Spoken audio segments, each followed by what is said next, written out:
Saya bilang sama Koster, kamu tuh jangan enak-enakan ya. Kalau saya ngomong tuh suka begitu sama anak buah saya. Jangan enak-enakan ya. Mentang-mentang kamu tuh udah jadi orang Bali gitu. Mau kamu apakan Bali? Bingung tau kalau udah gitu pada diem. Makin kesini Bali terlihat makin aneh. Mulai tingkah wisatawan hingga kelakuan pejabatnya. Di mana anehnya? Yuk kita bahas. Umurnya 49 tahun, publik akhir-akhir ini makin ramai dengan isu wisatawan asing atau bule. Nah, bagaimana tidak, kelakuan mereka memang makin meresahkan. Dari ugal-ugalan di jalan, sering bikin rusuh, bahkan hingga arogan. Tak jarang, bule melakukan pelanggaran hingga terlibat cekcok dengan polisi dan pecalang. Belum lagi banyak juga kasus asusila, kriminal, hingga ada bule juga yang menyalahgunakan izin tinggal. Dari mulai melebihi masa tinggal hingga menggunakan izin kunjungan untuk bekerja dan melakukan bisnis ilegal di Bali. Nah, yang paling parah lagi, mereka bahkan ada yang sampai menjadi gelandangan di Bali. Sangat disayangkan. Terakhir juga ada kasus terkait WNA yang diduga stres. Ia tidak menggunakan busana naik ke atas panggung saat ada pementasan tari. Nah, viralnya kasus bule di Bali ini tentu mendapat perhatian dari Kapolda Bali, Irjen Putu Jayan Danuputra. Kapolda Bali meminta agar masyarakat melaporkan ke pihak kepolisian, bukan malah memviralkan di sosial media. Bahkan Kapolda Bali menegaskan bahwa akan menindak masyarakat yang memviralkan turis asing nakal dengan aturan pidana Undang-Undang Nomor 11 Tahun 2008 tentang Informasi dan Transaksi Elektronik atau yang biasa kita dengar UU ITE. Jadi sekarang bagi penyebar video bule yang aneh-aneh di Bali malah bakal kena jerat UU ITE. Agak aneh gak sih Semeton? Tapi selain Polda Bali, tahukah Semeton bahwa Gubernur Bali juga mengambil langkah sigap untuk mengumpulkan bupati dan wali kota? Tapi Semeton ada ngerasa hal yang aneh nggak dari surat edaran undangan ini yang terbit pada 27 Mei tahun 2023 dengan nomor surat B.0005-22300-sekret yang bersifat sangat penting. Ada yang tahu anehnya di mana? Oke, jadi surat tersebut menginstruksikan pelaksanaan rapat koordinasi yang bersifat penting tentang maraknya aksi WNA bertindak sembrono di Pulau Bali.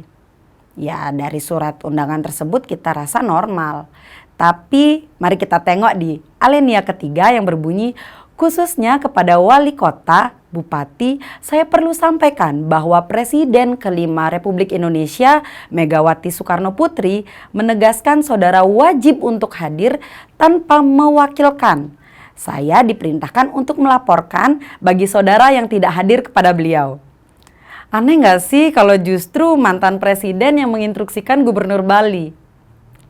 Tapi sebelum kita membahas soal tersebut, mari kita telisik terlebih dahulu. Sebenarnya siapa aja sih yang berhak memberikan instruksi kepada Gubernur Bali? Nah, Gubernur itu bertanggung jawab atas pemerintahan provinsi dan memiliki kewenangan dalam menjalankan berbagai kebijakan dan program di wilayah provinsi tersebut. Namun, terdapat beberapa pihak yang memiliki kewenangan untuk memberikan instruksi kepada seorang gubernur. Yang pertama ada Presiden, yaitu Presiden Republik Indonesia, yang memiliki kekuasaan untuk memberikan instruksi kepada gubernur. Presiden adalah kepala negara dan pemerintahan yang memiliki otoritas tertinggi di tingkat nasional.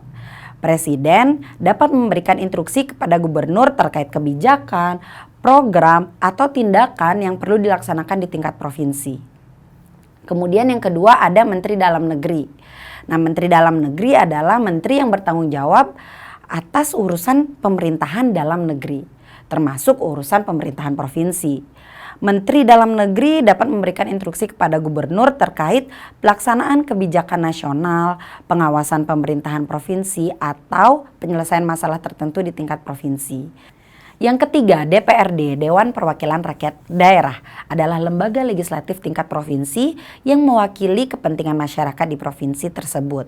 Nah, DPRD dapat memberikan instruksi kepada gubernur dalam bentuk keputusan, rekomendasi, atau tuntutan tertentu yang berkaitan dengan pemerintahan provinsi. Tentunya Presiden, Menteri, dan DPRD yang memberikan instruksi ini masih pada masa periodenya. Kemudian yang menjadi menarik dari isu surat tersebut tentunya berkaitan dengan pernyataan bahwa perintah tersebut atas nama Ketua Umum PDIP, Megawati Soekarno Putri. Bahkan poin tersebut kembali ditegaskan dengan pengulangan penyebutan nama Ketua Umum PDIP yang meminta Gubernur Koster melaporkan jika ada yang tidak hadir. Yang menjadi pertanyaan di sini, sejauh apa sih wewenang partai hingga bisa menginstruksikan pemimpin daerah? Apakah atas dasar Gubernur Koster merupakan kader partai? Kalau kita lihat secara fungsi, gubernur merupakan sebuah posisi dengan tugas yang bertanggung jawab kepada pemerintah di atasnya, apabila secara struktural, vertikal maupun horizontal, yang tentu rekannya adalah legislatif. Kemudian kepada masyarakatnya, gubernur sebagai pemimpin ini mengemban tugas untuk mengatur dan menjamin kesejahteraan pembangunan di wilayahnya. Karena gubernur kan dipilih lewat pemilu, menjabat dan dibayar oleh negara, serta dilantik oleh presiden, bukan digaji dan dilantik oleh partai loh.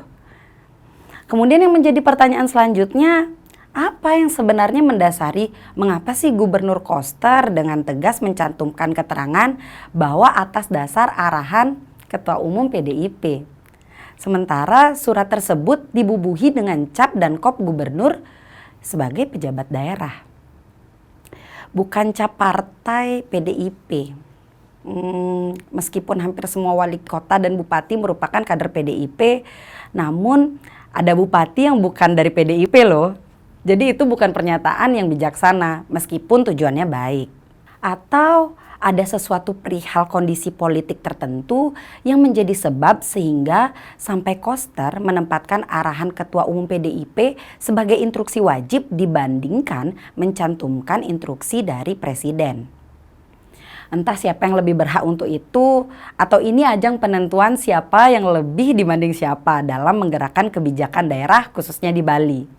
Bagi Semeton Gema Bali, mungkin ada kemungkinan lain yang lebih tepat atau keanehan-keanehan lainnya.